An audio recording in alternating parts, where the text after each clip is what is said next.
Captain Amarinder Singh ने ਜਿਹੜੀਆਂ ਗੜਬੜਾਂ ਜਾਂ ਜਿਹੜੇ ਕੋਈ ਗਲਤ ਕੰਮ ਕੀਤੇ ਹੋਣੇ ਆ ਉਹਨਾਂ ਬਾਰੇ ਭਗਵੰਤ ਮਾਨ ਖਾਮੋਸ਼ ਹੈ ਤੇ ਚਰਨਜੀਤ ਸਿੰਘ ਚੰਨੀ ਨੂੰ ਟੰਗਣ ਨੂੰ ਫਿਰਦਾ। ਜਦੋਂ ਆਪਾਂ ਸੁਣਦੇ ਆ ਵੀ ਲੈ ਵੀ ਹੁਣ ਕੈਪਟਨ ਅਮਰਿੰਦਰ ਸਿੰਘ ਜਿਹੜਾ ਭਾਜਪਾ 'ਚ ਚਲੇ ਗਿਆ, ਉਦੋਂ ਆਪਾਂ ਇਹ ਵੀ ਸੋਚਦੇ ਕਿ ਉਹ ਭਾਜਪਾ 'ਚ ਕਿਉਂ ਗਿਆ, ਕਿਉਂਕਿ ਉਹਨੂੰ ਪਤਾ ਸੀ ਅਗਲਿਆਂ ਨੇ ਬਿਠਾ ਕੇ ਗੱਲ ਨਿਬੇੜੀ ਹੋਣੀ ਆ ਤੇ ਜਾਂ ਤਾਂ ਬੰਦੇ ਦਾ ਬਣ ਕੇ ਪੁੱਤ ਕਾਂਗਰਸ ਦੇ ਛੱਡ ਤੇ ਬੀਜੇਪੀ 'ਚ ਆ ਜਾ, ਬਚਾ ਰਹੇਗਾ, ਨਹੀਂ ਫਿਰ ਰਗੜਾ ਫਿਰੂ। ਭਗਵੰਤ ਮਾਨ ਦੀ ਸਰਕਾਰ ਪੰਜਾਬ ਦੇ ਸਿਆਸੀ ਭਲਵਾਨਾਂ ਦੇ ਆਲੇ ਦੁਆਲੇ ਖੜਕਾ ਦੜਕਾ ਕਰਦੀ ਆ ਤੇ ਵਿਚਾਰੇ ਭੱਜ ਕੇ ਜਾਨ ਬਚਾਉਣ ਦੇ ਲਈ ਉਹ ਬੀਜੇਪੀ 'ਚ ਸ਼ਾਮਲ ਹੋ ਜਾਂਦੇ ਆ। ਫਿਰ ਉਹਨਾਂ ਨੂੰ ਕੋਈ ਕੁਛ ਨਹੀਂ ਕਹਿੰਦਾ, ਜਿਵੇਂ ਕੈਪਟਨ ਅਮਰਿੰਦਰ ਸਿੰਘ ਨੂੰ ਕੁਛ ਨਹੀਂ ਕਿਹਾ ਜਾ ਰਿਹਾ। ਨਰਿੰਦਰ ਮੋਦੀ ਭਾਰਤ ਦੇ ਪ੍ਰਧਾਨ ਮੰਤਰੀ ਨੇ ਇੱਧਰ ਦੌਰਾ ਰੱਖ ਲਿਆ। ਮੀਂਹ ਕਣੀ ਦਾ ਮੌਸਮ, ਪੰਜਾਬ ਦੇ ਲੋਕ ਕਿਸਾਨ ਮੋਰਚੇ ਕਰਕੇ ਪਹਿਲਾਂ ਹੀ ਦੁਖੀ ਸੀ, ਕੱਟ-ਵੱਟ ਹੋਇਆ ਨਹੀਂ ਤੇ ਜਦੋਂ ਇਹ ਤੋਂ ਬਠਿੰਡਿਓਂ ਚੜ੍ਹਨ ਲੱਗਿਆ ਨਰਿੰਦਰ ਮੋਦੀ ਤੇ ਕਹਿੰਦਾ ਵੀ ਸ਼ੁਕਰ ਆ ਆਪਦੇ ਪ੍ਰਧਾਨ ਮੰਤਰੀ ਨੂੰ ਕਹਿ ਦਿਓ, ਮੁੱਖ ਮੰਤਰੀ ਨੂੰ ਕਹਿ ਦਿਓ, ਪੰਜਾਬ ਦੇ ਅਫਸਰਾਂ ਨੂੰ ਕਹਿੰਦਾ ਵੀ ਮੈਂ ਜਾਨ ਬਚਾ ਕੇ ਇੱਥੋਂ ਨਿਕਲ ਚੱਲਿਆ। ਚਰਨਜੀਤ ਸਿੰਘ ਚੰਨੀ ਨੇ ਬਾਅਦ ਵਿੱਚ ਬਤੌਰ ਪੰਜਾਬ ਦੇ ਮੁੱਖ ਮੰਤਰੀ ਇਹ ਗੱਲਾਂ ਠੋਕ ਵਜਾ ਕੇ ਕਹੀਆਂ ਕਿ ਭਾਈ ਤੇਰੀ ਜਾਨ ਨੂੰ ਕੋਈ ਖਤਰਾ ਨਹੀਂ ਸੀ, ਕੱਟ ਤੁਹਾਡਾ ਬੀਜੇਪੀ ਦਾ ਰੱਖਿਆ ਹੋਇਆ ਸੀ, ਕੱਟ ਉੱਥੇ ਹੋਇਆ ਨਹੀਂ, ਲੋਕ ਜੁੜੇ ਨਹੀਂ।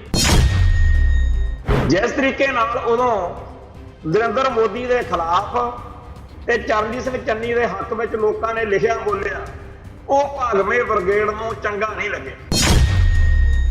ਜਦੋਂ ਉਹਨਾਂ ਕੋਲੇ ਦਿੱਲੀ ਜਾਂ ਪੰਜਾਬ ਦੇ ਵਿੱਚ ਸੱਤਾ ਹੈ ਨਹੀਂ ਤਾਂ ਅਗਲੇ ਹੁਣ ਉਹਦੇ ਰਗੜ ਵਾਲੇ ਕਢਵਾਉਣ ਦੇ ਲਈ ਕੇਜਰੀਵਾਲ ਰਾਹੀਂ, ਆਮ ਆਦਮੀ ਪਾਰਟੀ ਰਾਹੀਂ ਭਗਵੰਤ ਮਾਨ ਨੂੰ ਮੋਹਰਾ ਬਣਾ ਕੇ ਜੋ ਕੁਝ ਕਰ ਰਹੇ ਨੇ ਉਹ ਸਾਰਿਆਂ ਦੇ ਸਾਹਮਣੇ।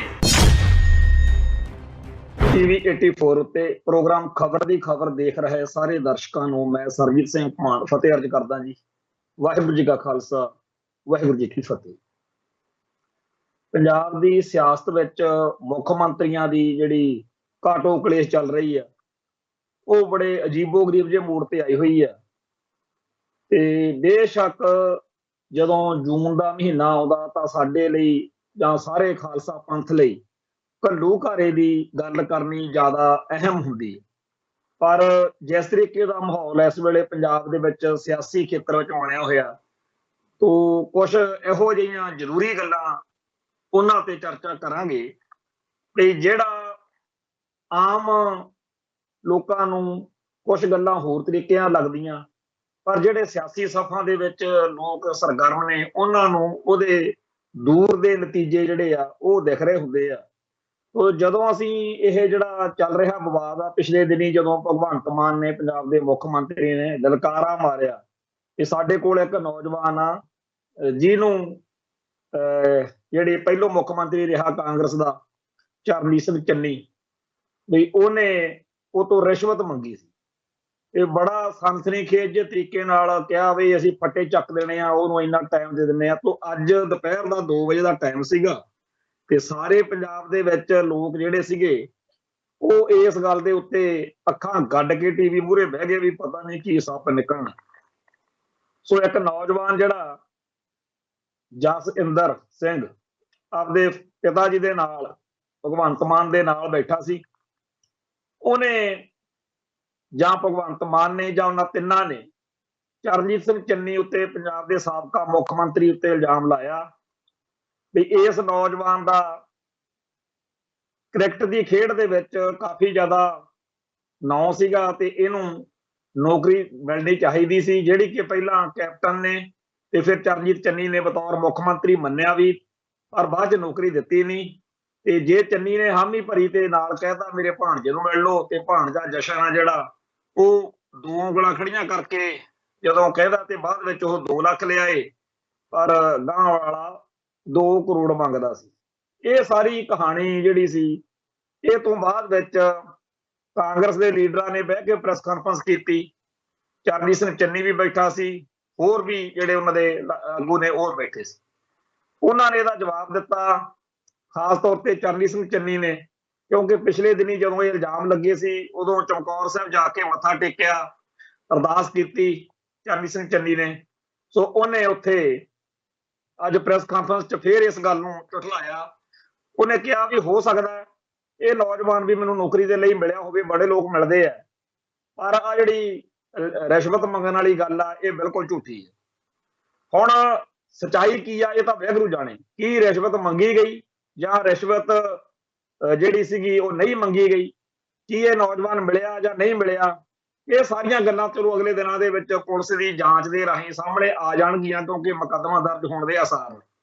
ਪਰ ਕੁਝ ਤੱਥ ਜਿਹੜੇ ਇਹ ਤੋਂ ਬਗੈਰ ਨੇ ਉਹ ਅਸੀਂ ਆਪਣੇ ਸਰੋਤਿਆਂ ਨਾਲ, ਆਪਣੇ ਦਰਸ਼ਕਾਂ ਨਾਲ ਸਾਂਝੇ ਕਰਨੇ ਚਾਹੁੰਦੇ ਆ ਕਿ ਇਸ ਨੌਜਵਾਨ ਨੇ ਜਦੋਂ ਕੈਪਟਨ ਅਮਰਿੰਦਰ ਸਿੰਘ ਦੀ ਸਰਕਾਰ ਮੌਕੇ ਇਹਨੂੰ ਨੌਕਰੀ ਨਹੀਂ ਮਿਲੀ, ਇਹਨੇ ਅਦਾਲਤ ਵਿੱਚ ਵੀ ਗਿਆ, ਅਦਾਲਤ ਵਿੱਚ ਕਾਹਨੂੰ, ਅਦਾਲਤਾਂ ਵਿੱਚ ਗਿਆ, ਹਾਈ ਕੋਰਟ ਤੱਕ ਇਹਨੇ ਲੜਾਈ ਲੜੀ, ਪਰ ਇਹਨੂੰ ਅਦਾਲਤਾਂ ਨੇ ਉੱਥੇ ਕਹਿ ਦਿੱਤਾ, ਹਾਈ ਕੋਰਟ ਨੇ ਵੀ ਕਹਿ ਦਿੱਤਾ ਕਿ ਤੂੰ ਇਸ ਜਿਹੜੀ ਨੌਕਰੀ ਆ ਉਹ ਤੈਨੂੰ ਨਹੀਂ ਮਿਲ ਸਕਦੀ। ਉਹ ਸਾਰਾ ਜੱਜਮੈਂਟ ਜਿਹੜੀ ਆ ਗੂਗਲ ਤੇ ਸਰਚ ਕਰ ਪਏ ਲੋਕਾਂ ਨੇ, ਜਦੋਂ ਪ੍ਰੈਸ ਕਾਨਫਰੰਸ ਨਿਬੜੀ ਉਦੋਂ ਤੱਕ ਕੱਢ ਵੀ ਲਈ। ਭਗਵੰਤ ਮਾਨ ਦੀ ਹਜੇ ਪ੍ਰੈਸ ਕਾਨਫਰੰਸ ਨਿਬੜੀ ਨਹੀਂ ਸੀ ਜਦੋਂ ਤੱਕ ਅਦਾਲਤ ਦੇ ਜਿਹੜੀ ਜੱਜਮੈਂਟ ਸੀਗੀ ਉਹ ਇੱਥੇ ਲੋਕ ਜਿਹੜੇ ਸੀ ਸੋਸ਼ਲ ਮੀਡੀਆ ਤੇ ਪਾਈ ਬੈਠੇ ਸੀ। ਖਹਿਰਾ ਤਾਂ ਲਾਈਵ ਹੋਇਆ ਬੈਠਾ ਸੀ।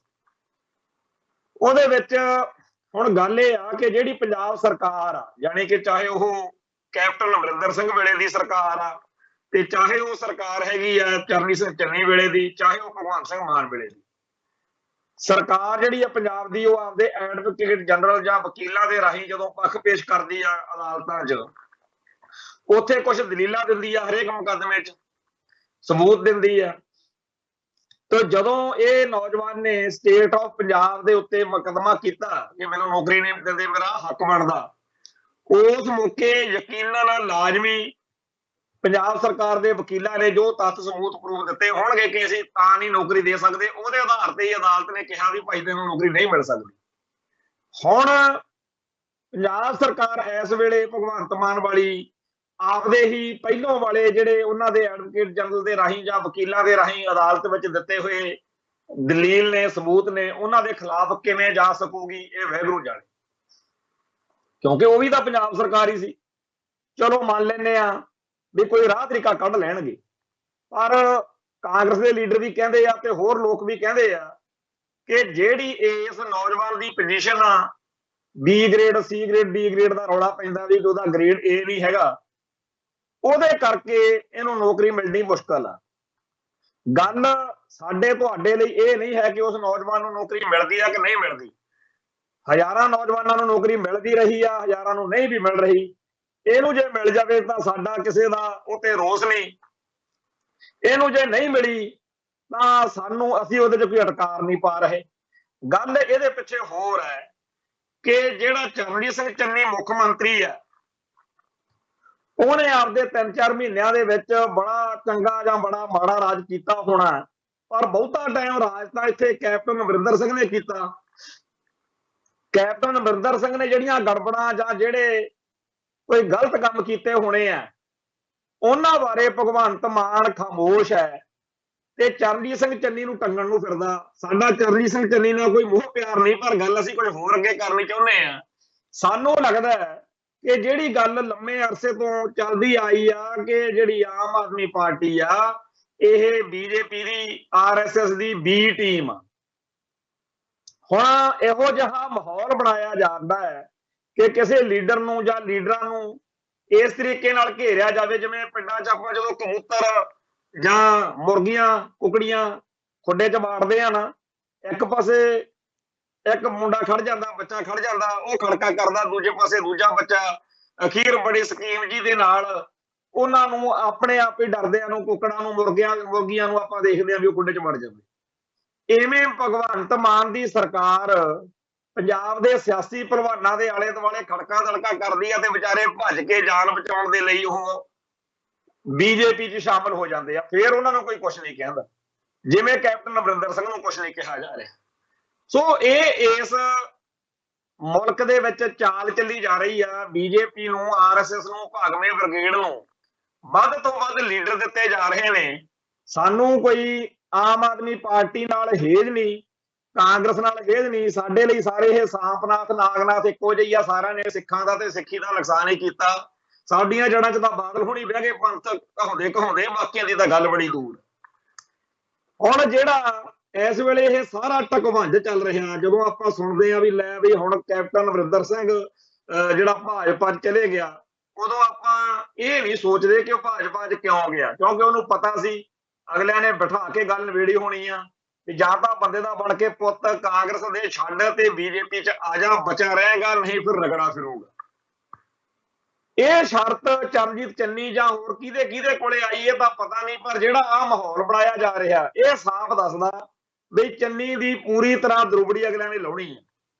ਚੰਨੀ ਨੂੰ ਤਾਂ ਭਜਾ ਕੇ ਪਾਣੀ ਪਿਲਾ ਕੇ ਕੁੱਟਣ ਵਾਲਾ ਕੰਮ ਕਰਨਾ, ਕਿਉਂਕਿ ਆਪਾਂ ਨੂੰ ਸਭ ਨੂੰ ਪਤਾ ਕਿ ਜਦੋਂ ਕਿਸਾਨ ਸੰਘਰਸ਼ ਤੋਂ ਬਾਅਦ ਇੱਥੇ ਪੰਜਾਬ ਦੇ ਵਿੱਚ ਨਰਿੰਦਰ ਮੋਦੀ ਭਾਰਤ ਦੇ ਪ੍ਰਧਾਨ ਮੰਤਰੀ ਨੇ ਇੱਧਰ ਦੌਰਾ ਰੱਖ ਲਿਆ, ਮੀਂਹ ਕਣੀ ਦਾ ਮੌਸਮ, ਪੰਜਾਬ ਦੇ ਲੋਕ ਕਿਸਾਨ ਮੋਰਚੇ ਕਰਕੇ ਪਹਿਲਾਂ ਹੀ ਦੁਖੀ ਸੀ, ਇਕੱਠ-ਵੱਠ ਹੋਇਆ ਨਹੀਂ, ਤੇ ਜਦੋਂ ਉਹਨੂੰ ਪਤਾ ਲੱਗਿਆ ਵੀ ਗਾਹਾਂ ਤਾਂ ਉੱਥੇ 50 ਬੰਦੇ ਵੀ ਹੈ ਨਹੀਂ, ਉੱਪਰੋਂ ਮੀਂਹ ਪੈਂਦਾ, ਉਹ ਵੀ ਟੈਂਟ ਟੁੰਟ ਵਾਲੀ ਲੱਗਦੇ ਆ ਜਿਹੜੇ ਉੱਥੇ ਬੈਠੇ ਆ, ਸਾਡੇ ਤਾਂ ਲੀਡਰ ਵੀ ਭੱਜ ਗਏ ਬੀਜੇਪੀ ਵਾਲੇ, ਤਾਂ ਉਦੋਂ ਭਗਵੰਤ ਮਾਨ ਜਾਂ ਕੈਪਟਨ ਅਮਰਿੰਦਰ ਸਿੰਘ ਜਾਂ ਹੋਰ ਸਾਰਿਆਂ ਦੇ ਵਿੱਚ ਤਾਂ ਕੋਈ ਕਣ ਨਹੀਂ ਸੀ।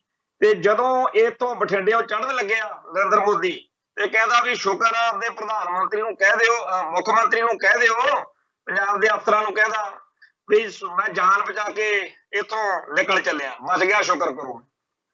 ਹੁਣ ਜਿਹੜੀ ਇਹ ਕਹਾਣੀ ਆ ਉਸ ਮੌਕੇ ਤੋਂ ਤੁਰੀ ਆ ਰਹੀ ਹੈ, ਕਿਉਂਕਿ ਚਰਨਜੀਤ ਸਿੰਘ ਚੰਨੀ ਨੇ ਬਾਅਦ ਵਿੱਚ ਬਤੌਰ ਪੰਜਾਬ ਦੇ ਮੁੱਖ ਮੰਤਰੀ ਇਹ ਗੱਲਾਂ ਠੋਕ ਵਜਾ ਕੇ ਕਹੀਆਂ ਕਿ ਭਾਈ ਤੇਰੀ ਜਾਨ ਨੂੰ ਕੋਈ ਖਤਰਾ ਨਹੀਂ ਸੀ, ਇਕੱਠ ਤੁਹਾਡਾ ਬੀਜੇਪੀ ਦਾ ਰੱਖਿਆ ਹੋਇਆ ਸੀ, ਇਕੱਠ ਉੱਥੇ ਹੋਇਆ ਨਹੀਂ, ਲੋਕ ਜੁੜੇ ਨਹੀਂ, ਨਮੋਸ਼ੀ ਤੁਹਾਨੂੰ ਇਸ ਗੱਲ ਦੀ ਆ ਵੀ ਅਸੀਂ ਪੰਜਾਬ ਦੇ ਵਿੱਚ ਇੱਥੇ ਬੁਰੀ ਤਰ੍ਹਾਂ ਅਸਫਲ ਹੋਏ ਆ ਤੇ ਲੋਕ ਸਾਡੇ ਖਿਲਾਫ ਹੋਏ ਫਿਰਦੇ ਆ।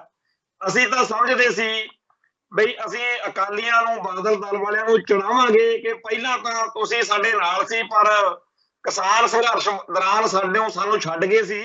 ਆਹ ਦੇਖੋ ਅਸੀਂ ਹੁਣ ਰੈਲੀ ਰੱਖ ਰਹੇ ਆ ਤੇ ਅਸੀਂ ਜਦੋਂ ਹੁਣ ਬੈਲੀ ਰੱਦ ਕਰਤੇ, ਕਾਲੇ ਕਾਨੂੰਨ ਰੱਦ ਕਰਤੇ, ਹੁਣ ਇਹੀ ਪੰਜਾਬ ਦੇ ਲੋਕ ਜਿਹੜੇ ਆ ਉਹ ਸਾਡੇ ਗੁਣ ਗਾਉਂਦੇ ਆ, ਦੇਖੋ ਸਾਡੀ ਰੈਲੀ 'ਚ ਕਿਵੇਂ ਪਹੁੰਚੇ ਹੋਏ ਆ। ਇਸ ਸੋਚ ਦੇ ਤਹਿਤ ਉਹ ਰੈਲੀ ਰੱਖ ਲਈ, ਇਕੱਠ ਉੱਥੇ ਹੋਇਆ ਨਹੀਂ। ਜਦੋਂ ਇਕੱਠ ਹੋਇਆ ਨਹੀਂ ਤਾਂ ਬਾਅਦ ਵਿੱਚ ਨਮੋਸ਼ੀ ਨੂੰ ਆਪਦੀ ਨੂੰ ਲੁਕਾਉਣ ਦੇ ਲਈ ਕਹਿਤਾ ਜੀ ਸਿਕਿਉਰਿਟੀ ਲੈਪਸ ਹੋ ਗਿਆ, ਉੱਥੇ ਤਾਂ ਜੀ ਆਹ ਹੋ ਗਿਆ, ਵਾਹ ਹੋ ਗਿਆ, ਤੇ ਆ ਰੌਲਾ ਜਿਹਾ ਪਾ ਲਿਆ ਕਿ ਜੀ ਸ਼ੁਕਰ ਕਰੋ ਮੈਂ ਜਾਨ ਬਚਾ ਕੇ ਨਿਕਲ ਚੱਲਿਆ, ਮੇਰਾ ਤਾਂ ਔਖਾ ਹੀ ਸੀ।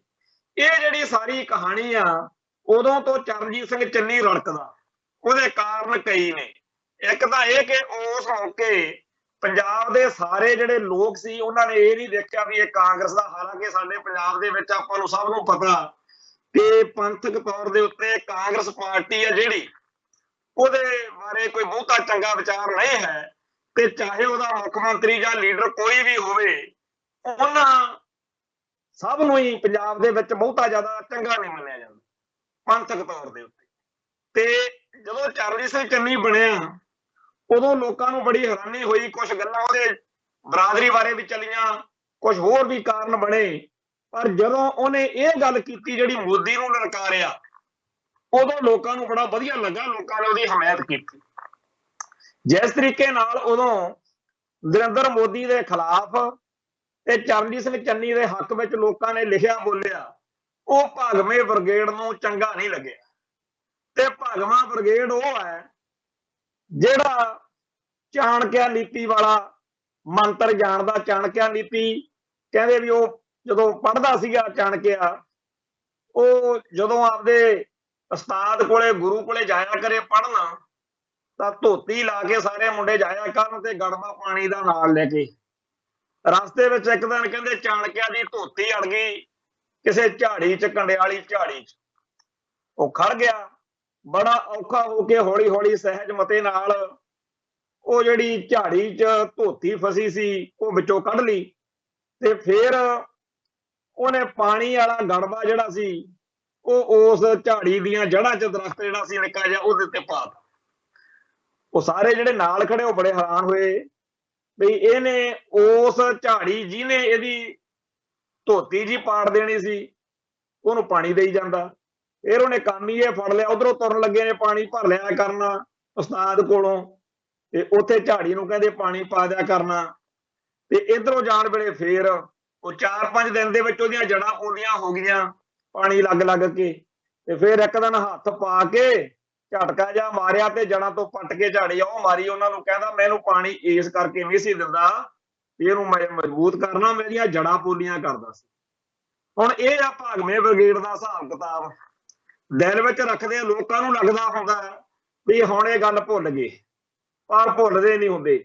ਸਰਦਾਰ ਜਸਵੰਤ ਸਿੰਘ ਕੰਵਲ ਦੀਆਂ ਕਿਤਾਬਾਂ ਪੜ੍ਹੀ ਦੀਆਂ, ਉਹ ਥਾਂ ਥਾਂ ਤੇ ਲਿਖਦੇ ਆ ਯਾਰ ਪਚਾਦਾ ਜੇ ਭਜਣਾ ਤਾਂ ਭਜਲਾ ਲਈ ਖਾਦਾ ਹੀ ਖਾਦਾ। ਵੀ ਭਾਈ ਜੇ ਤੇਰੇ ਕੋਲੇ ਇਹਨਾਂ ਵਪਾਰੀਆਂ ਦਾ, ਲਾਲਿਆਂ ਦਾ, ਹਿੰਦੂ ਤਵੀਆਂ ਦਾ ਸਾਥ ਸਹਿਯੋਗ ਆ, ਤੇਰੀ ਯਾਰੀ ਇਹਨਾਂ ਨਾਲ ਆ ਨਾ, ਯਾਰ ਜੇ ਪਚਾਦਾ ਹੈ ਤੇਰਾ, ਤਾਂ ਫਿਰ ਜਦੋਂ ਭਜਣਾ ਤਾਂ ਭਜਲਾ, ਨਹੀਂ ਤਾਂ ਫਿਰ ਖਾਦਾ ਹੀ ਪਿਆ, ਖਾ ਜਾਣਾ ਤੈਨੂੰ ਇਹਨੇ। ਸੋ ਜਿਹੜਾ ਸਾਡਾ ਪੰਜਾਬੀ ਸਮਾਜ ਆ, ਭਾਰਤੀ ਸਮਾਜ ਦੇ ਬਿਲਕੁਲ ਉਲਟ ਵਾ। ਇੱਥੇ ਜਦੋਂ ਆਪਾਂ ਸਿੱਖ ਇਨਕਲਾਬ, ਜਿਹੜੀ ਜਗਜੀਤ ਸਿੰਘ ਵਾਲੀ ਕਿਤਾਬ ਆ ਸਰਦਾਰ ਜਗਜੀਤ ਸਿੰਘ ਵਾਲੀ, ਉਹ ਪੜ੍ਹਦੇ ਆ, ਉਹ ਕਹਿੰਦੇ ਇਨਕਲਾਬ ਹੁੰਦਾ ਹੀ ਉਹ ਆ ਜਿੱਥੇ ਉਲਟਾ ਬਦਲਾਅ ਜੇ ਪੂਰਾ 100% ਬਦਲਾ। ਤੇ ਇਹੀ ਗੱਲ ਆ ਵੀ ਜਿਹੜੀ ਬਰਾਦਰੀ ਦੇ ਲੋਕਾਂ ਨੂੰ ਸਾਰੇ ਭਾਰਤ ਵਿੱਚ ਮੱਥੇ ਲੱਗਣ ਤੇ ਮਾੜਾ ਮੰਨਿਆ ਜਾਂਦਾ, ਪੰਜਾਬ ਦੇ ਵਿੱਚ ਕਹਿੰਦੇ ਆ ਚੰਗਾ। ਹਾਲਾਂਕਿ ਇਹ ਗੱਲ ਗੁਰਮਤ ਦੇ ਤੌਰ ਵੀ ਚੰਗਾ ਮੱਥੇ ਲੱਗਣਾ ਚੰਗਾ ਜਾਂ ਮੱਥੇ ਲੱਗਣਾ ਮਾੜਾ, ਪਰ ਸਾਰੇ ਭਾਰਤ ਦੇ ਵਿੱਚ ਜਿਹੜੀ ਬਰਾਦਰੀ ਨੂੰ ਮੱਥੇ ਲੱਗਣ ਤੇ ਕਹਿੰਦੇ ਆ ਵੀ ਬਹੁਤ ਮਾੜਾ ਹੋ ਗਿਆ ਇਹ ਮੱਥੇ ਲੱਗਿਆ ਮੇਰੇ, ਉਸੇ ਬਰਾਦਰੀ ਦਾ ਬੰਦਾ ਜੇ ਪੰਜਾਬ 'ਚ ਕਿਸੇ ਦੇ ਜਾਂਦਾ ਹੋਵੇ ਨਾ, ਕੋਈ ਅਦਾਲਤ ਵਿੱਚ ਤਰੀਕ ਦੇ ਜਾਂ ਕਿਸੇ ਪੰਗੇ 'ਚ ਬੰਦੇ ਨੇ ਹਾਜ਼ਰੀ ਪੇਸ਼ੀ ਲਈ, ਉਹ ਕਹਿੰਦਾ ਲੈ ਮੇਰੇ ਫਲਾਨਾ ਬਰਾਦਰੀ ਵਾਲਾ ਮੱਥੇ ਲੱਗਿਆ ਤੇ ਮੇਰਾ ਕੰਮ ਸੌਰ ਜਾਣਾ। ਇਹ ਇਨਕਲਾਬ ਆ।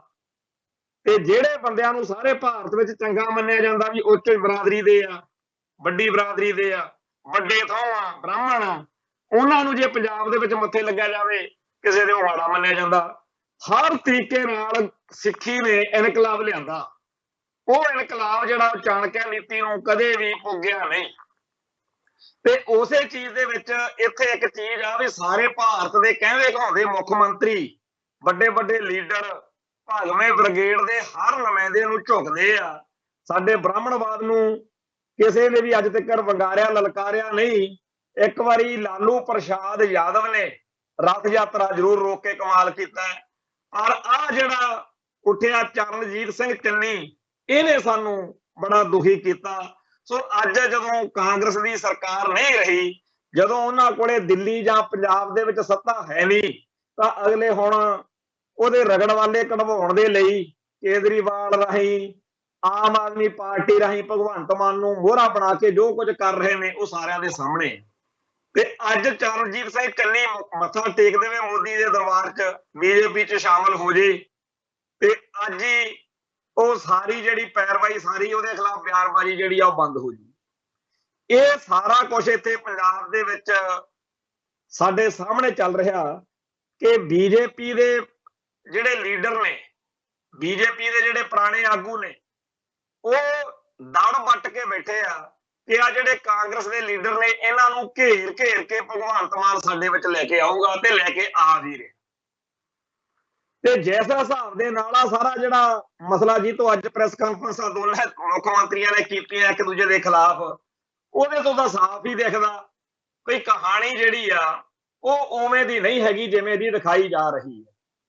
ਖੈਰ, ਇਹ ਜਿਹੜਾ ਮਸਲਾ ਆਉਣ ਵਾਲੇ ਦਿਨਾਂ ਦੇ ਵਿੱਚ ਕੀ ਉਸ ਨੌਜਵਾਨ ਨੂੰ ਮਿਲਦੀ ਹੈ ਨੌਕਰੀ ਜਾਂ ਨਹੀਂ, ਕਿਉਂਕਿ ਪ੍ਰਗਟ ਸਿੰਘ ਪੰਜਾਬ ਦਾ ਕਾਂਗਰਸ ਦਾ ਲੀਡਰ ਜਿਹੜਾ ਆਪਦੀ ਸਪੋਰਟਸਮੈਨ ਰਿਹਾ, ਕਿਸੇ ਟਾਈਮ ਉਹਦੀ ਹਾਕੀ ਦੀ ਬੜੀ ਚਰਚਾ ਹੁੰਦਾ ਸੀ, ਜੂੜਿਆਂ ਵਾਲੇ ਖਿਡਾਰੀ ਹੁੰਦੇ ਸੀ ਉਦੋਂ ਹਾਕੀ ਦੇ ਵਿੱਚ ਜੂੜਿਆਂ ਵਾਲੇ ਖਿਡਾਰੀ ਦੇਖ ਕੇ ਲੋਕ ਖੁਸ਼ ਹੋ ਜਾਂਦੇ।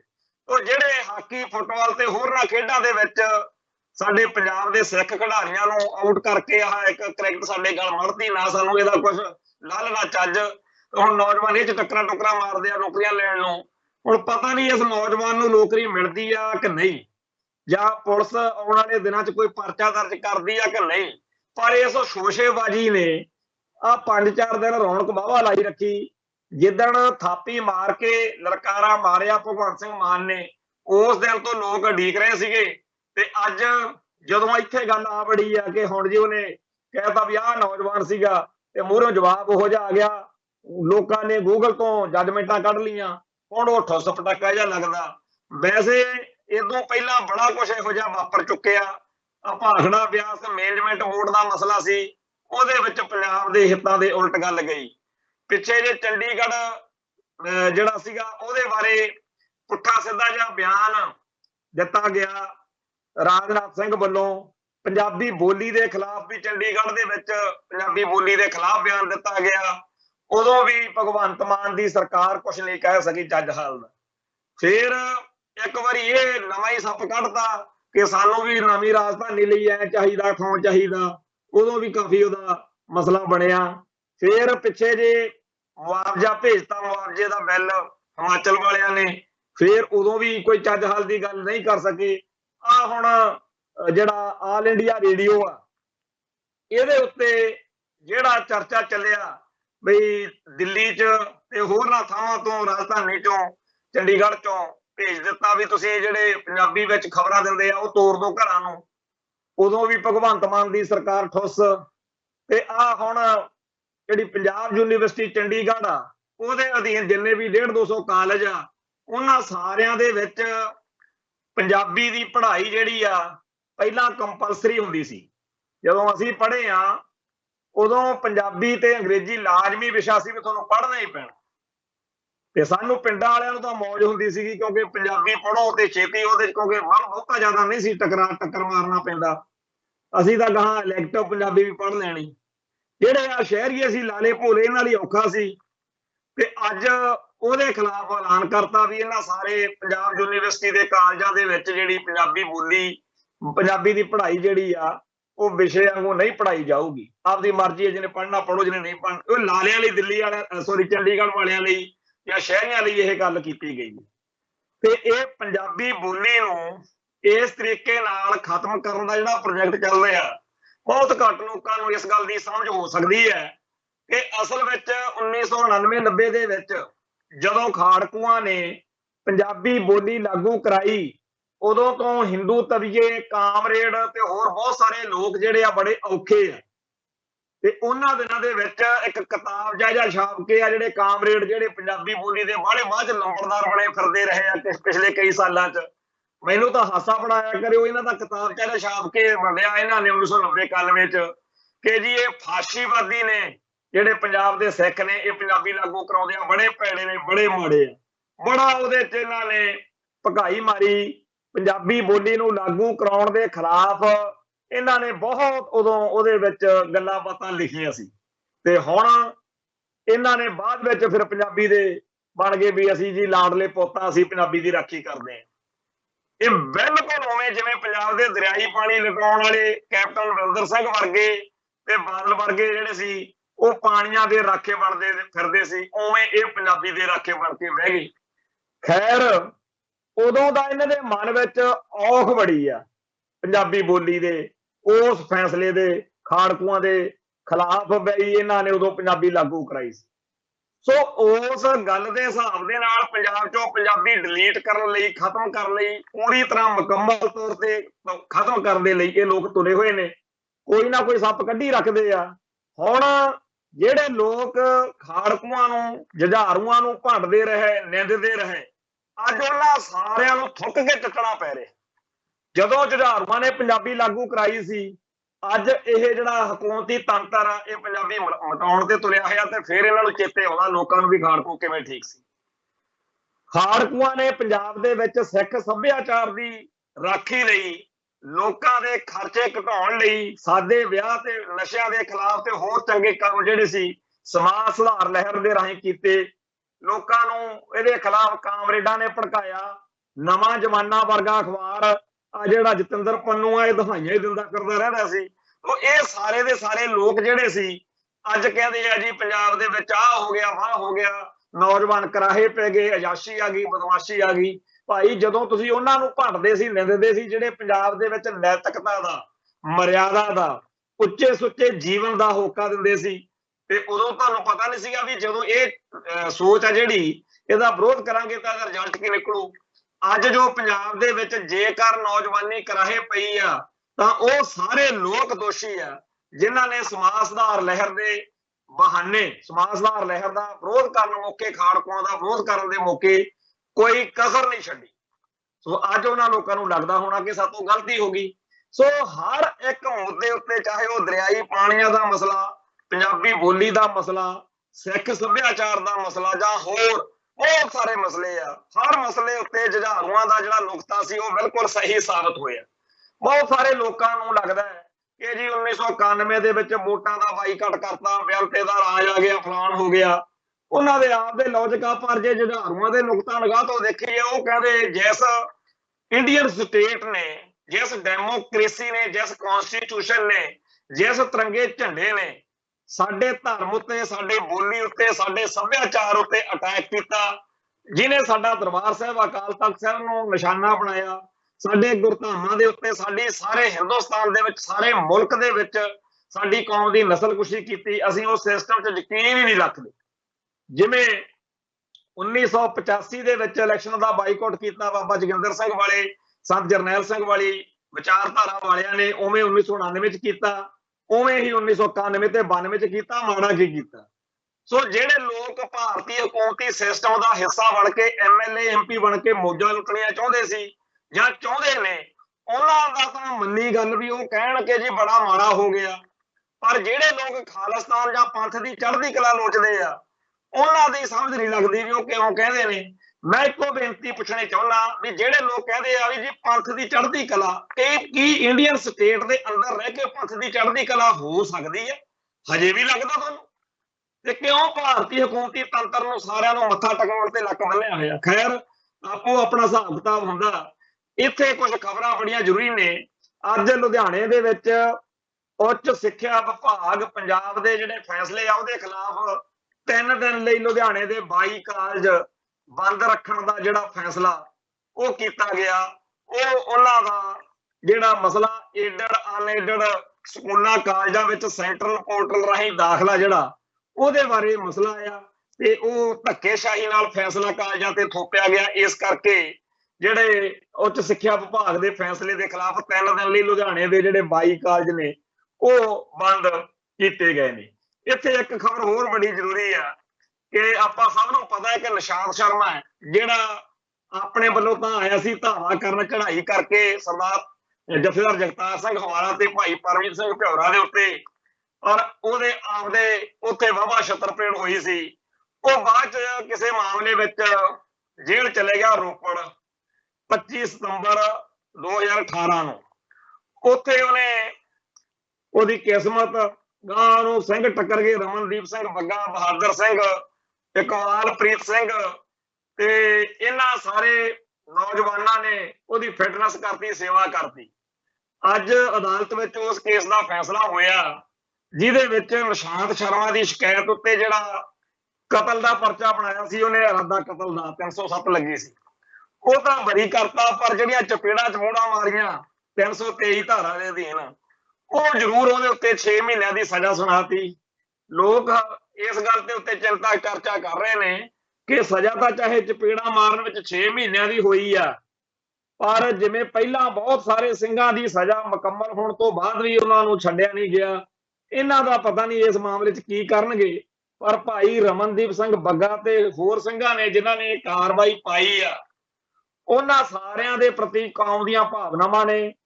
ਜੱਗੀ ਜੌਹਲ ਤੇ ਹੋਰ ਬਹੁਤ ਸਾਰੇ ਜੁਝਾਰੂ ਜਿਨ੍ਹਾਂ ਨੂੰ ਭਾਰਤੀ ਹਕੂਮਤ ਨੇ ਨਜ਼ਰਬੰਦ ਕੀਤਾ ਹੋਇਆ, ਉਹਨਾਂ ਦੀ ਰਿਹਾਈ ਲਈ ਖਾਲਸਾ ਪੰਥ ਅਰਦਾਸਾਂ ਬੇਨਤੀਆਂ ਕਰਦਾ ਹੈ। ਖੈਰ, ਇੱਥੇ ਅੱਜ ਇੱਕ ਸਟੇਟਮੈਂਟ ਸਰਦਾਰ ਸਿਮਰਨਜੀਤ ਸਿੰਘ ਮਾਨ ਹੋਣਾ ਨੇ ਕੀਤੀ ਹੈ ਜਾਰੀ, ਉਹ ਸੰਗਤਾਂ ਦੇ ਧਿਆਨਯੋਗ। ਉਹਦੇ ਵਿੱਚ ਇਹ ਆ ਕਿ ਪਿਛਲੇ ਦਿਨੀ ਸ਼੍ਰੋਮਣੀ ਕਮੇਟੀ ਵੱਲੋਂ ਕਿਹਾ ਗਿਆ ਕਿ ਜਿਹੜੀ ਭੀੜ, ਜਿਹੜੀ ਗੁਰੂ ਗ੍ਰੰਥ ਸਾਹਿਬ ਜੀ ਦਾ ਪਾਵਨ ਸਰੂਪ ਘੱਲੂਘਾਰੇ ਵਾਲੇ ਦਿਨਾਂ 'ਚ ਫੱਟੜ ਹੋਇਆ ਸੀ, ਜ਼ਖਮੀ ਹੋਇਆ ਸੀ, ਉਹਦੇ ਦਰਸ਼ਨ ਦਿਦਾਰੇ ਘੱਲੂਘਾਰੇ ਮੌਕੇ ਕਰਾਏ ਜਾਣਗੇ। ਉਹਦੇ ਸੰਬੰਧ ਵਿੱਚ ਇਹ ਗੱਲ ਸਰਦਾਰ ਸਿਮਰਨਜੀਤ ਸਿੰਘ ਮਾਨ ਤੇ ਉਹਨਾਂ ਦੀ ਪਾਰਟੀ ਨੇ ਕਹੀ ਆ ਕਿ 3 ਜੂਨ ਤੋਂ ਲੈ ਕੇ 6 ਜੂਨ ਤੱਕ ਰੂਸ, ਬਰਤਾਨੀਆ ਤੇ ਇੰਡੀਆ ਦੀਆਂ ਫੌਜਾਂ ਤੇ ਹੁਕਮਰਾਨਾਂ ਨੇ ਜੋ ਮੰਦਭਾਵਨਾ ਅਧੀਨ ਸ੍ਰੀ ਦਰਬਾਰ ਸਾਹਿਬ, ਸ੍ਰੀ ਅਕਾਲ ਤਖਤ ਸਾਹਿਬ ਤੇ ਫੌਜੀ ਹਮਲਾ ਕਰਦੇ ਹੋਏ ਸਮੁੱਚੀ ਸਿੱਖ ਕੌਮ ਦੇ ਮਾਨ ਆਤਮਾਵਾਂ ਨੂੰ ਪੀੜ ਦਿੱਤੀ ਤੇ ਸਾਡੇ ਇਸ ਮਹਾਨ ਸਥਾਨ ਢਹਿ ਢੇਰੀ ਕੀਤੇ ਹੈ, ਉਹਦੀ ਚੀਸ ਅੱਜ ਵੀ ਸਿੱਖ ਮਨਾਂ ਵਿੱਚੋਂ ਉਸੇ ਤਰ੍ਹਾਂ ਉੱਠ ਰਹੀ ਹੈ ਤੇ ਇਸ ਦਿਖਾਂਤ ਨੂੰ ਸਿੱਖ ਕੌਮ ਭੁਲਾ ਨਹੀਂ ਸਕਦੀ। ਜੇ ਸ਼੍ਰੋਮਣੀ ਗੁਰਦੁਆਰਾ ਪ੍ਰਬੰਧਕ ਕਮੇਟੀ ਨੇ 6 ਜੂਨ ਦੇ ਸ੍ਰੀ ਅਕਾਲ ਤਖਤ ਸਾਹਿਬ ਵਿਖੇ ਘੱਲੂਘਾਰੇ ਦਿਹਾੜੇ ਦੇ ਹੋਣ ਵਾਲੀ ਅਰਦਾਸ ਸਮੇਂ ਸ੍ਰੀ ਦਰਬਾਰ ਸਾਹਿਬ ਵਿੱਚ ਸੁਸ਼ੋਭਿਤ ਉਸ ਸਮੇਂ ਸ੍ਰੀ ਗੁਰੂ ਗ੍ਰੰਥ ਸਾਹਿਬ ਜੀ ਨੂੰ ਗੋਲੀਆਂ ਨਾਲ ਜ਼ਖਮੀ ਕੀਤਾ ਗਿਆ ਸੀ ਤੇ ਉਸ ਗ੍ਰੰਥ ਦੇ 90 ਅੰਕ ਅਤੇ ਜਿਲਦ ਵਿੱਚ ਗੋਲੀਆਂ ਦੇ ਨਿਸ਼ਾਨ ਲੱਗੇ ਸੀ। ਉਹਨਾਂ ਨੂੰ ਸਿੱਖ ਕੌਮ ਤੇ ਸ਼ਰਧਾਲੂਆਂ ਨੂੰ ਦਰਸ਼ਨ ਕਰਾਉਣ ਦੇ ਲਈ ਅਕਾਲ ਤਖਤ ਸਾਹਿਬ ਦੇ ਪਿਛਲੇ ਪਾਸੇ ਗੁਰਦੁਆਰਾ ਸ਼ਹੀਦ ਬਾਬਾ ਗੁਰਬਖਸ਼ ਸਿੰਘ ਵਿਖੇ ਸੁਸ਼ੋਭਿਤ ਕਰਨ ਦੀ ਗੱਲ ਕੀਤੀ ਹੈ।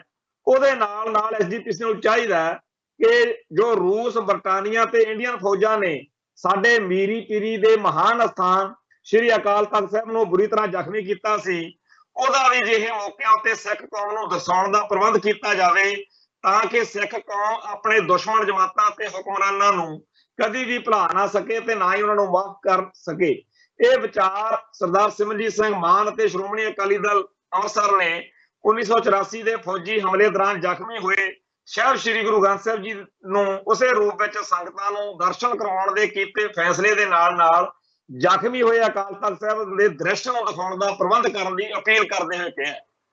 ਕਹਿਣ ਤੋਂ ਭਾਵ ਇਹ ਹੈ ਕਿ ਮਾਨ ਦਲ ਨੇ ਇਹ ਗੱਲ ਕਹੀ ਆ ਕਿ ਜੇ ਸਰੂਪ ਆਪਾਂ ਉੱਥੇ ਸੰਗਤਾਂ ਦੇ ਦਰਸ਼ਨ ਲਈ ਰੱਖ ਰਹੇ ਆ ਤਾਂ ਕੁਝ ਇਹੋ ਜਿਹਾ ਪ੍ਰਬੰਧ ਵੀ ਕੀਤਾ ਜਾਵੇ ਵੀ ਜਿਵੇਂ ਉਦੋਂ ਅਕਾਲ ਤਖਤ ਸਾਹਿਬ ਫੱਟੜ ਕੀਤਾ ਗਿਆ ਸੀ। ਇਹ ਆਪਾਂ ਨੂੰ ਚੇਤੇ ਰੱਖਣ ਦੀ ਲੋੜ ਹੈ ਕਿ ਉਸ ਮੌਕੇ ਸਿੱਖ ਕੌਮ ਦੇ ਇੱਕ ਵੱਡੇ ਹਿੱਸੇ ਦੀ ਰੀਝ ਸੀ ਕਿ ਜਿਹੜਾ ਇਹ ਜ਼ਖਮੀ ਜਾਂ ਫੱਟੜ ਜਾਂ ਢਹਿ ਢੇਰੀ ਕੀਤਾ ਅਕਾਲ ਤਖਤ ਸਾਹਿਬ ਆ ਵੀ ਐਵੇਂ ਦਾ ਐਵੇਂ ਰੱਖਿਆ ਜਾਵੇ ਤਾਂ ਕਿ ਆਉਣ ਵਾਲੀਆਂ ਸੰਗਤਾਂ ਨੂੰ, ਨਸਲਾਂ ਨੂੰ, ਪੁਸ਼ਤਾਂ ਨੂੰ ਪਤਾ ਲੱਗੇ ਕਿ ਇਹ ਕੀ ਕੁਛ ਸਾਡੇ ਨਾਲ ਹਿੰਦੂ ਤਵੀਆਂ ਨੇ ਕੀਤਾ, ਜਿਨ੍ਹਾਂ ਦੇ ਤਿਲਕ ਜੰਜੂ ਦੀ ਰਾਖੀ ਲਈ ਸਾਡੇ 9ਵੇਂ ਪਾਤਸ਼ਾਹ ਨੇ ਸ਼ਹਾਦਤ ਦਿੱਤੀ, ਜਾਂ ਜਿਨ੍ਹਾਂ ਦੇ ਉੱਤੇ ਐਡੇ ਵੱਡੇ ਅਹਿਸਾਨ ਨੇ ਕਿ ਗਜ਼ਨੀ ਦੇ ਵਿਚਾਰਾਂ 'ਚ ਵਿਕਦੀਆਂ ਜਿਹੜੀਆਂ ਸੀ ਉਹਦੀਆਂ ਧੀਆਂ ਭੈਣਾਂ, ਉਹਨਾਂ ਨੂੰ ਬਚਾਇਆ। ਤੋਂ ਉਸ ਮੌਕੇ ਵੀ ਇਹ ਗੱਲ ਚੱਲਦੀ ਰਹੀ, ਪਰ ਬਾਅਦ ਵਿੱਚ ਖਾਲਸਾ ਪੰਥ ਅੰਦਰ ਦੂਜੀ ਰਹਿ ਭਾਰੂ ਹੋ ਗਈ ਕਿ ਵਾਰ-ਵਾਰ ਇਤਿਹਾਸ ਵਿੱਚ ਆਪਣੇ ਸਾਹਮਣੇ ਅਕਾਲ ਤਖਤ ਢਾਇਆ ਗਿਆ। ਦੁਸ਼ਮਣਾਂ ਨੇ ਕਈ ਵਾਰ ਅਟੈਕ ਕੀਤਾ ਹੈ, ਪਰ ਹਰ ਵਾਰੀ ਸਿੱਖਾਂ ਨੇ ਦੁਬਾਰਾ ਬਣਾ ਕੇ ਦੁਸ਼ਮਣ ਨੂੰ ਇਹ ਸੁਨੇਹਾ ਦਿੱਤਾ ਹੈ कि हमने बना लिया है फिर आशियाना, जाओ जाकर किसी तूफान को खबर दो। सो ਜਿਹੜੀ ਇਸ ਗੱਲ ਦੇ ਤਹਿਤ ਵੀ ਇਹ ਆਪਾਂ ਜਿਹੜਾ ਦੁਬਾਰਾ ਇਮਾਰਤ ਆਪ ਸਾਜ ਲਈਏ, ਪਰ ਉਦੋਂ ਇੱਕ ਨਵਾਂ ਹੀ ਹੋ ਗਿਆ ਵੀ ਨਿਹੰਗ ਮੁਖੀ ਸੰਤਾ ਸਿੰਘ ਨੂੰ ਨਾਲ ਲੈ ਕੇ ਭਾਰਤ ਸਰਕਾਰ ਨੇ ਸਰਕਾਰੀ ਤੌਰ ਦੇ ਉੱਤੇ ਇਮਾਰਤ ਜਿਹੜੀ ਸੀ ਉਹ ਤਿਆਰ ਕਰ ਦਿੱਤੀ, ਜਿਹੜੀ ਪੰਥ ਨੂੰ ਮਨਜ਼ੂਰ ਨਹੀਂ ਸੀ। ਸੋ ਫਿਰ ਉਹ ਇਮਾਰਤ ਨੂੰ ਜਿਹੜਾ ਸੀ ਖਤਮ ਕਰਕੇ ਉਹਦੀ ਥਾਂ ਤੇ ਸਰਕਾਰ ਦੀ ਥਾਂ ਤੇ ਪੰਥ ਨੇ ਆਪ ਦੇ ਹਿਸਾਬ ਨਾਲ ਕਾਰ ਸੇਵਾ ਕਰਕੇ ਜਿਹੜੀ ਇਹ ਅਕਾਲ ਤਖਤ ਸਾਹਿਬ ਦੀ ਹੋਣ ਵਾਲੀ ਇਮਾਰਤ ਵਾ ਉਹ ਸਾਜੀ ਸੀ। ਸੋ ਉਸ ਮੌਕੇ ਤੋਂ ਹੀ ਜਿਹੜੀ ਉਹ ਢੱਠੀ ਹੋਈ ਅਕਾਲ ਤਖਤ ਦੀ ਬਿਲਡਿੰਗ ਆ, ਉਹਦੀਆਂ ਫੋਟੋਆਂ ਇੱਥੋਂ ਤੱਕ ਕਿ ਜਦੋਂ ਖਾੜਕੂ ਲਹਿਰ ਦੌਰਾਨ ਉਹ ਫੋਟੋ ਕਿਸੇ ਕੋਲ ਅਖਬਾਰ ਦੀ ਕੱਟੀ ਹੋਈ ਵੀ ਮਿਲ ਜਾਂਦੀ ਸੀ ਨਾ, ਉਦੋਂ ਇਉਂ ਵਿਹਾਰ ਕਰਦੇ ਸੀ ਪੁਲਿਸ ਵਾਲੇ ਜਿਵੇਂ AK-47 ਫੜਦੇ ਹੋ। ਸੋ ਉਹ ਗੱਲ ਮਾਨ ਦਲ ਨੇ ਜਾਂ ਮਾਨ ਸਾਹਿਬ ਨੇ ਕਹੀ ਆ ਕਿ ਜਿਵੇਂ ਤੁਸੀਂ ਉਹ ਸਰੂਪ ਦਿਖਾ ਕੇ ਸਿੱਖ ਸੰਗਤਾਂ ਨੂੰ ਬਹੁਤ ਚੰਗਾ ਕਰ ਰਹੇ ਹੋ, ਤਾਂ ਦੁਨੀਆ ਨੂੰ ਦੱਸ ਰਹੇ ਹੋ ਕਿ ਇਹਨਾਂ ਨੇ ਕੀ ਕੀਤਾ, ਤਾਂ ਇਹ ਵੀ ਹੋਵੇ ਪ੍ਰਬੰਧ ਕਿ ਉੱਥੇ ਅਕਾਲ ਤਖਤ ਸਾਹਿਬ ਦੇ ਇਕੱਠੇ ਹੋਏ ਦਾ ਕਿਸੇ ਤਰੀਕੇ ਨਾਲ ਲੋਕਾਂ ਦੇ ਵਿੱਚ ਜਿਹੜਾ ਫੋਟੋ ਪੇਂਟਿੰਗ ਜਾਂ ਕੋਈ ਵੱਡੀ ਫਲੈਕਸ ਕੋਈ ਇਸ ਤਰ੍ਹਾਂ ਲਾਇਆ ਜਾਵੇ। ਇੱਥੇ ਇੱਕ ਹੋਰ ਬੜਾ ਅਹਿਮ ਮਸਲਾ ਕਿ ਬਰਗਾੜੀ ਦੇ ਵਿੱਚ 1 ਜੂਨ 2015 ਨੂੰ ਬੁਰਜ ਜਵਾਹਰ ਕੇ ਤੋਂ ਗੁਰੂ ਗ੍ਰੰਥ ਸਾਹਿਬ ਜੀ ਦਾ ਸਰੂਪ ਜਿਹੜਾ ਚੋਰੀ ਕੀਤਾ ਗਿਆ ਸੀ, ਜਿਹੜਾ ਬਰਗਾੜੀ ਦੇ ਵਿੱਚ ਅੰਗ ਖਿਲਾਰੇ ਗਏ, ਉਹਦੇ ਯਾਦ ਵਿੱਚ ਹਰ ਸਾਲ ਉੱਥੇ ਪਛਤਾਪ ਦਿਹਾੜਾ ਜਿਹੜਾ ਉਹ ਮਨਾਇਆ ਜਾਂਦਾ। ਸੋ ਗੁਰਦੁਆਰਾ ਪਾਤਸ਼ਾਹੀ 10ਵੀਂ ਵਿਖੇ 1 ਜੂਨ ਨੂੰ ਇਹ ਜਿਹੜਾ ਦਿਨ ਆ ਉਹ ਮਨਾਇਆ ਜਾਣਾ। ਇੱਥੇ ਅੰਮ੍ਰਿਤਸਰ ਦੇ ਵਿੱਚ ਭਾਈ ਮਹਿੰਗਾ ਸਿੰਘ ਬੱਬਰ ਦੀ ਯਾਦ ਵਿੱਚ ਅਖੰਡ ਪਾਠ ਸਾਹਿਬ ਕੱਲ ਆਰੰਭ ਹੋਏ ਨੇ, ਕੱਲ ਨੂੰ ਭੋਗ ਆ ਭਾਈ ਮਹਿੰਗਾ ਸਿੰਘ ਬੱਬਰ ਤੇ ਹੋਰ ਜੁਝਾਰੂਆਂ ਦੀ ਜਿਹੜੀ ਆ ਅਰਦਾਸ ਹੋਣੀ ਆ। ਤੇ ਇੱਕ ਇੱਥੇ ਬੜਾ ਅਜੀਬ ਜਿਹਾ ਮਾਮਲਾ ਚੱਲਿਆ ਵੀ ਘੋੜਿਆਂ ਦਾ ਕਾਰੋਬਾਰ ਚੱਲਦਾ ਪੰਜਾਬ ਦੇ ਵਿੱਚ, ਉਹਦੇ ਵਿੱਚ ਇੱਕ ਸੁਖਜਿੰਦਰ ਸਿੰਘ ਲੋਪੋਂ ਕਰਕੇ ਹੈ ਕੋਈ, ਉਸ ਨੌਜਵਾਨ ਨੇ ਪਿਛਲੇ ਦਿਨਾਂ ਦੇ ਵਿੱਚ ਇਸ ਘੋੜਿਆਂ ਦੇ ਵਪਾਰ ਬਾਰੇ ਕਾਫੀ ਚਰਚਾ ਕਰਵਾਈ, ਮੀਡੀਆ ਦੇ ਵਿੱਚ ਗੱਲ ਚੱਲੀ। ਹੁਣ ਪਿਛਲੇ ਦਿਨਾਂ ਦੇ ਵਿੱਚ ਉਹਦੇ ਕੁਛ ਗੱਲ ਕਰਕੇ ਘੋੜਿਆਂ ਦੇ ਵਪਾਰੀ ਉਹ ਤੋਂ ਨਾਰਾਜ਼ ਸੀ ਤੇ ਕੱਲ ਉਹ ਮਸਲਾ ਮਾਫੀ ਦੇ ਨਾਲ ਨਿਬੜਿਆ। ਮਾਫੀ ਤੋਂ ਵੀ ਬਹੁਤ ਸਾਰੇ ਲੋਕਾਂ ਨੇ ਕਿਹਾ ਕਿ ਐਡੀ ਕੋਈ ਗੱਲ ਹੈ ਨਹੀਂ ਸੀ ਜਿਹੜੀ ਸੁਖਜਿੰਦਰ ਸਿੰਘ ਲੋਪੋ ਤੋਂ ਮਾਫੀ ਮੰਗਾਈ ਗਈ, ਪਰ ਇਹਦੇ ਨਾਲ ਇੱਕ ਨਵਾਂ ਹੀ ਮੋੜ ਆ ਗਿਆ ਸਾਰੇ ਘਟਨਾਕ੍ਰਮ ਦੇ ਵਿੱਚ ਕਿ ਪੰਜਾਬ ਦਾ ਜਿਹੜਾ ਸਪੈਸ਼ਲ ਸੈੱਲ STF ਜਿਹੜੀ ਬਣਾਈ ਹੋਈ ਹੈ, ਉਹ ਉਸ ਸੁਖਜਿੰਦਰ ਸਿੰਘ ਲੋਕਾਂ ਨੂੰ ਅਰੈਸਟ ਕਰਕੇ ਲੈ ਗਏ। ਹੁਣ ਲੋਕਾਂ ਨੂੰ ਸਮਝ ਨਹੀਂ ਲੱਗ ਰਹੀ ਕਿ ਜਿਹੜਾ ਉਹਦਾ ਮਸਲਾ ਸੀ ਘੋੜਿਆਂ ਵਾਲਿਆਂ ਨਾਲ ਵੀ ਸਾਨੂੰ ਜੀ ਅਪਸ਼ਬਦ ਵਰਤੇ, ਸਾਡੇ ਬਾਰੇ ਨੀਵੇਂ ਸ਼ਬਦ ਵਰਤੇ, ਸਾਡੀ ਸ਼ਾਨ ਦੇ ਖਿਲਾਫ ਸ਼ਬਦ ਵਰਤੇ, ਉਹ ਤਾਂ ਇਹਨਾਂ ਦਾ ਰਾਜੀਨਾਮਾ ਹੋ ਗਿਆ ਤੇ ਫਿਰ ਪੁਲਿਸ ਨੇ, ਸਰਕਾਰ ਨੇ, ਐਸਟੀਐਫ ਨੇ ਇਹਨੂੰ ਕਿਉਂ ਚੱਕਿਆ। ਹੁਣ ਬਾਅਦ ਚ ਪਤਾ ਲੱਗਿਆ ਕਿ ਉਹਦੇ ਤੇ ਇੱਕ ਮੁਕੱਦਮਾ ਜਿਹੜਾ FIR number 9 under section 25 arms act 384 IPS ਇਹ ਜਿਹੜੇ ਉੱਤੇ IPC ਇਹ ਲੱਗੀਆਂ ਨੇ, ਜਿਹਦੇ ਵਿੱਚ ਕਿਹਾ ਜਾ ਰਿਹਾ ਕਿ ਫਰੌਤੀਆਂ ਜਾਂ ਗੈਂਗਸਟਰਾਂ ਦਾ ਕੋਈ ਮਾਮਲਾ। ਹੁਣ ਲੋਕ ਬੜੇ ਹੈਰਾਨ ਪਰੇਸ਼ਾਨ ਨੇ ਕਿ ਇਸ ਨੌਜਵਾਨ ਦਾ ਫਰੌਤੀਆਂ ਜਾਂ ਗੁੰਡਾਗਰਦੀ ਜਾਂ ਗੈਂਗਸਟਰਵਾਦ ਨਾਲ ਕੀ ਹੋ ਸਕਦਾ। ਜਿਹੜਾ ਘੋੜਿਆਂ ਵਾਲਾ ਮਾਮਲਾ ਸੀ ਉਹ ਤਾਂ ਲੋਕ ਬਹੁਤਾ ਜ਼ਿਆਦਾ ਇੰਨਾ ਚਰਚਾ 'ਚ ਬਸ਼ੱਕ ਸੀ, ਕਿਉਂਕਿ ਸੋਸ਼ਲ ਮੀਡੀਆ ਦੇ ਜ਼ਮਾਨੇ 'ਚ ਹਰ ਗੱਲ ਹੀ ਏਦਾਂ ਚਰਚਾ 'ਚ ਆ ਜਾਂਦੀ ਆ। ਪਰ ਇਹ ਜਿਹੜਾ ਇੱਕ ਬਿਲਕੁਲ ਹੀ ਅਜੀਬੋ ਗਰੀਬ ਜਿਹਾ ਮਾਮਲਾ ਉੱਠਿਆ ਕਿ ਜੀ ਉਹਨੂੰ ਗੈਂਗਸਟਰਾਂ ਤੇ ਫਰੌਤੀ ਦੇ ਕੇਸਾਂ 'ਚ ਚੱਕ ਕੇ ਲੈ ਗਏ ਨੇ। ਵਾਹਿਗੁਰੂ ਜਾਣੇ ਇਸ ਮਸਲੇ 'ਚ ਅੱਗੇ ਜਾ ਕੇ ਕੀ ਨਿਕਲਦਾ।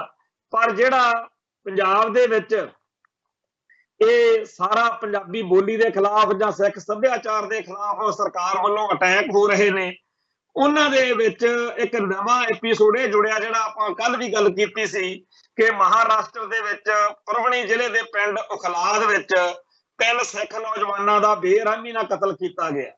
ਅਸੀਂ ਕੱਲ ਵੀ ਗੱਲ ਕੀਤੀ ਸੀ ਕਿ ਪੰਜਾਬ ਦੇ ਵਿੱਚ ਬਾਹਰਲੇ ਸੂਬਿਆਂ ਦੇ ਲੋਕਾਂ ਦੇ ਵਿਰੋਧ ਹੋਣ ਤੋਂ ਬਾਅਦ ਪੰਜਾਬ ਤੋਂ ਬਾਹਰ ਸਿੱਖਾਂ ਲਈ ਸਮੱਸਿਆ ਬਣਦੀ ਦਿਖ ਰਹੀ ਹੈ।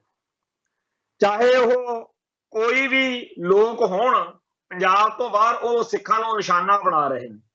ਮੈਂ ਇੱਥੇ ਬੜਾ ਸਪਸ਼ਟ ਹਾਂ, ਜਿਵੇਂ ਇਸ ਮਾਮਲੇ ਵਿੱਚ ਚਰਚਾ ਹੋ ਰਹੀ ਆ ਕਿ ਇੰਡੀਅਨ ਮੁਸਲਮਾਨਾਂ ਨੇ, ਭਾਰਤੀ ਮੁਸਲਮਾਨਾਂ ਨੇ, ਜਿਨ੍ਹਾਂ ਨੂੰ ਭਾਰਤ ਮਾਤਾ ਦਾ ਬੁਖਾਰ ਵੀ ਪੂਰਾ ਚੜਿਆ ਹੋਇਆ, ਕਿਉਂਕਿ ਜਿਹੜਾ ਹਰੇਕ ਕੌਮ ਦੇ ਆਪਦੇ ਹਿੱਤ ਹੁੰਦੇ ਆ। ਸਾਡੇ ਹਿੱਤ ਇਸ ਗੱਲ ਨਾਲ ਨੇ ਕਿ ਸਾਨੂੰ ਹਿੰਦੂਆਂ ਦੇ ਵਿੱਚੋਂ ਉਹ ਹਿੰਦੂ ਪ੍ਰਵਾਨ ਨੇ ਜਿਹੜੇ ਸਾਡੇ ਧਰਮ, ਬੋਲੀ, ਸੱਭਿਆਚਾਰ ਸਾਡੇ ਹਿੱਤਾਂ ਦੇ ਅਨੁਸਾਰ ਠੀਕ ਨੇ। ਅਸੀਂ ਸਾਰੇ ਹਿੰਦੂਆਂ ਦੇ ਬਾਰੇ ਰਾਏ ਬਣਾਉਣ ਮੌਕੇ ਉਹਨਾਂ ਕੱਲਿਆਂ ਕਰਕੇ ਰਾਏ ਨਹੀਂ ਬਣਾਉਣੀ ਕਿ ਆਹ 5-6 ਸਾਡੇ ਭਲੇ ਦੇ ਨੇ ਤਾਂ ਸਾਰੀ ਹਿੰਦੂ ਕੌਮ ਚੰਗੀ ਹੋਈ। ਅਸੀਂ ਇਹ ਦੇਖਾਂਗੇ ਕਿ ਸਾਡੇ ਲਈ ਕਿਹੜਾ ਚੰਗਾ ਤੇ ਕਿਹੜਾ ਮਾੜਾ। ਇਵੇਂ ਹੀ ਮੁਸਲਮਾਨਾਂ ਚੋਂ ਆ, ਅਸੀਂ ਕੋਈ ਮੁਸਲਮਾਨਾਂ ਦੇ ਦੁਸ਼ਮਣ ਨਹੀਂ, ਪਰ ਜਿਹੜੇ ਮੁਸਲਮਾਨ ਸਾਡੇ ਬੱਚਿਆਂ ਦਾ ਨਜਾਇਜ਼ ਕਤਲ ਕਰਨ ਜਾਂ ਸਾਡੇ ਖਿਲਾਫ ਚੱਲਣ, ਉਹਨਾਂ ਬਾਰੇ ਅਸੀਂ ਉਵੇਂ ਨਹੀਂ ਸੋਚ ਸਕਦੇ ਜਿਵੇਂ ਉਹਨਾਂ ਮੁਸਲਮਾਨਾਂ ਬਾਰੇ ਸੋਚੀਏ ਜਿਹੜੇ ਸਾਡੇ ਬਾਰੇ ਚੰਗਾ ਸੋਚਦੇ ਆ। ਬਹੁਤ ਸਾਰੇ ਮੁਸਲਮਾਨਾਂ ਦੇ ਬਾਰੇ ਇਹ ਚਰਚਾ ਚੱਲਦੀ ਆ ਰਹੀ ਆ ਕਿ ਇੰਗਲੈਂਡ ਦੇ ਵਿੱਚ ਜਾਂ ਹੋਰਨਾਂ ਮੁਲਕਾਂ ਦੇ ਵਿੱਚ ਪਾਕਿਸਤਾਨੀ ਮੁਸਲਮਾਨਾਂ ਦੀ ਵੀ ਗੱਲ ਕਈ ਵਾਰੀ ਚੱਲ ਪੈਂਦੀ ਆ ਵੀ ਉਹ ਗਲਤ ਕੰਮ ਕਰਦੇ ਆ, ਖਾਸ ਤੌਰ ਤੇ ਸਿੱਖ ਬੱਚਿਆਂ ਨੂੰ ਟਾਰਗੇਟ ਕਰਦੇ ਆ। ਉਦੋਂ ਅਸੀਂ ਇਹ ਗੱਲ ਬਿਲਕੁਲ ਨਹੀਂ ਚੇਤੇ ਰੱਖ ਸਕਦੇ ਕਿ ਸਾਡੇ ਨਾਲ ਬਹੁਤ ਸਾਰੇ ਮੁਸਲਮਾਨਾਂ ਦੇ ਚੰਗੇ ਸੰਬੰਧ ਨੇ ਤੇ ਇਸ ਕਰਕੇ ਇਹਨਾਂ ਨੂੰ ਬਰਦਾਸ਼ਤ ਕਰ ਲਓ। ਨਹੀਂ, ਜਿਹੜਾ ਚੰਗਾ ਕਰਦਾ ਉਹਦੀ ਸਾਨੂੰ ਚੰਗਿਆਈ ਦੀ ਚਰਚਾ ਕਰਨੀ ਪਊ, ਜਿਹੜਾ ਮਾੜਾ ਕਰਦਾ ਉਹਦੀ ਅਸੀਂ ਬੁਰਾਈ ਚੇਤੇ ਰੱਖਾਂਗੇ। ਇਹ ਹੋ ਹੀ ਨਹੀਂ ਸਕਦਾ ਕਿ ਅਸੀਂ ਕਿਸੇ ਦੇ ਚੰਗੇ ਕਰਕੇ ਸਾਰੇ ਬੰਦਿਆਂ ਨੂੰ, ਉਸ ਕੌਮ ਦਿਆਂ ਨੂੰ ਇੱਕੋ ਰੱਸੇ ਚੰਗਾ ਕਹੀ ਜਾਈਏ, ਜਿਹੜਾ ਮਾੜਾ ਉਹਨੂੰ ਮਾੜਾ ਕਹਿਣਾ ਪਊਗਾ। ਸੋ ਜਿਹੜੀ ਮਹਾਰਾਸ਼ਟਰ ਦੇ ਵਿੱਚ ਇਹ ਘਟਨਾ ਵਾਪਰੀ ਆ, ਇਹ ਲੋਕ ਭਾਰਤੀ ਮੁਸਲਮਾਨ ਨੇ, ਸੂਰਾਂ ਦਾ ਕਹਿੰਦੇ ਆ ਕੋਈ ਮਸਲਾ ਸੀ, ਸੂਰਾਂ ਤੋਂ ਸ਼ੁਰੂ ਹੋਇਆ ਉਹ, ਤੇ ਉਸ ਮਸਲੇ ਦੇ ਵਿੱਚ ਸਾਡੇ ਬੱਚਿਆਂ ਨੂੰ ਜਿਸ ਤਰੀਕੇ ਨਾਲ ਉਹਨਾਂ ਨੇ ਉੱਥੇ ਘੇਰ ਕੇ ਇੱਕ ਦਾ ਕਤਲ ਕੀਤਾ ਤੇ ਰੂਹ ਬਹੁਤ ਫੱਟੜ ਹੈ, ਉਹਦੇ ਵਿੱਚ ਕੌਮ ਦੇ ਅੰਦਰ ਬਹੁਤ ਭਾਰੀ ਰੋਸ ਆ। ਬੇਸ਼ੱਕ ਸਾਡਾ ਹਿੰਦੂ ਭਾਈਚਾਰੇ ਦੇ ਬਹੁਤ ਸਾਰੇ ਲੋਕਾਂ ਨੇ ਅੱਡ-ਅੱਡ ਮੌਕਿਆਂ ਦੇ ਉੱਤੇ ਵਿਰੋਧ ਕੀਤਾ, ਸਾਡੇ ਗਲਾਂ 'ਚ ਟਾਇਰ ਪਾਏ, ਪਰ ਆਹ ਕੰਮ ਜਿਨ੍ਹਾਂ ਨੇ ਕੀਤਾ ਸੀ ਇਹ ਵੀ ਭੁੱਲ ਨਹੀਂ ਸਕਦੇ, ਇਹ ਮਾਫੀਯੋਗ ਨਹੀਂ ਹੈ। ਤੇ ਅਕਾਲ ਤਖਤ ਸਾਹਿਬ, ਸ਼੍ਰੋਮਣੀ ਕਮੇਟੀ ਜਾਂ ਸਿੱਖ ਸੰਸਥਾਵਾਂ ਨੂੰ ਇਸ ਮਸਲੇ ਉੱਤੇ ਠੋਕ ਵਜਾ ਕੇ ਸਟੈਂਡ ਲੈਣਾ ਪਊਗਾ, ਇਹ ਬੜਾ ਜ਼ਰੂਰੀ ਹੈ। ਅੰਤਮ ਤੌਰ ਦੇ ਉੱਤੇ ਇਹ ਗੱਲ ਹੈ ਕਿ ਜਿਹੜਾ ਅਜੀਤ ਅਖਬਾਰ ਬਰਜਿੰਦਰ ਸਿੰਘ ਹਮਦਰਦ ਦਾ ਰੌਲਾ ਪਿਆ ਹੋਇਆ ਹੈ, ਉਹਦੇ ਹੱਕ ਵਿੱਚ ਨਿੱਤ ਅਖਬਾਰ ਪੂਰਾ ਭਰਿਆ ਪਿਆ ਹੁੰਦਾ, ਚਾਪਲੂਸੀ ਕਰਦੇ ਲੋਕ ਬਰਜਿੰਦਰ ਸਿੰਘ ਹਮਦਰਦ ਦੀ ਬੱਲੇ ਬੱਲੇ ਕਰਦੇ ਆ। ਪਰ ਇੱਥੇ ਚੀਫ ਖਾਲਸਾ ਦੀਵਾਨ ਦੇ ਪ੍ਰਧਾਨ ਵੀ ਨੇ ਨਿੱਜਰ ਸਾਹਿਬ, ਜਿਹੜਾ ਨਿੱਜਰ ਹੈ ਉਹਦਾ ਇੱਥੇ ਹਸਪੀਟਲ ਅੰਮ੍ਰਿਤਸਰ 'ਚ ਬੜਾ ਚੱਲਦਾ। ਉਸ ਨਿੱਜਰ ਨੇ ਕੱਲ ਪਰਸੋਂ ਅਖਬਾਰਾਂ ਦੇ ਵਿੱਚ ਬਰਜਿੰਦਰ ਸਿੰਘ ਹਮਦਰਦ ਦੇ ਹੱਕ ਵਿੱਚ ਇੱਕ ਸਟੇਟਮੈਂਟ ਦਿੱਤੀ ਸੀ। ਉਹ ਤੋਂ ਬਾਅਦ ਵਿੱਚ ਵਿਵਾਦ ਬਣ ਗਿਆ ਤਾਂ ਇੰਦਰਵੀਰ ਸਿੰਘ ਨਿੱਜਰ ਜਿਹੜਾ ਮਿਨਿਸਟਰ ਸੀ, ਜਿਹਦੀ ਚੰਗੀ ਸਾਖ ਵੀ ਮੰਨੀ ਜਾਂਦੀ ਆ ਲੋਕਾਂ ਦੇ ਵਿੱਚ, ਉਹਨੂੰ ਅਸਤੀਫਾ ਦੇਣ ਤੇ ਮਜਬੂਰ ਹੋਣਾ ਪਿਆ ਭਗਵੰਤ ਮਾਨ ਦੀ ਸਰਕਾਰ ਤੋਂ। ਤੇ ਨਾਲ ਅੱਜ ਫਿਰ ਉਹਨਾਂ ਨੇ ਆਮ ਆਦਮੀ ਪਾਰਟੀ ਦੀ ਸਰਕਾਰ ਨੇ ਮੰਤਰੀ ਮੰਡਲ ਦੇ ਵਿੱਚ ਜਿਹੜੇ ਵਿਧਾਇਕ ਨੇ ਉਹਨਾਂ ਨੂੰ ਮੰਤਰੀ ਨਵੇਂ ਬਣਾਇਆ ਤੇ ਇਹਨੂੰ ਫਾਰਗ ਕੀਤਾ, ਜਿਹਦੇ ਵਿੱਚ ਜਿਹੜਾ ਸਾਬਕਾ ਡੀਸੀਪੀ ਰਿਹਾ ਬਲਕਾਰ ਸਿੰਘ ਕਰਤਾਰਪੁਰ ਤੋਂ ਵਿਧਾਇਕ ਆ, ਤੇ ਦੂਜਾ ਜਿਹੜਾ ਗੁਰਮੀਤ ਸਿੰਘ ਖੁੱਡੀਆ, ਜਿਹਦੇ ਬਾਰੇ ਸਾਰੇ ਜਾਣਦੇ ਆ ਕਿ ਉਹਨੇ ਬਾਦਲ ਪਰਿਵਾਰ ਨਾਲ ਸਦਾ ਟੱਕਰ ਲਈ ਰੱਖੀ ਆ, ਉਹਨਾਂ ਦੋਨਾਂ ਨੂੰ ਮੰਤਰੀ ਬਣਾਇਆ ਗਿਆ।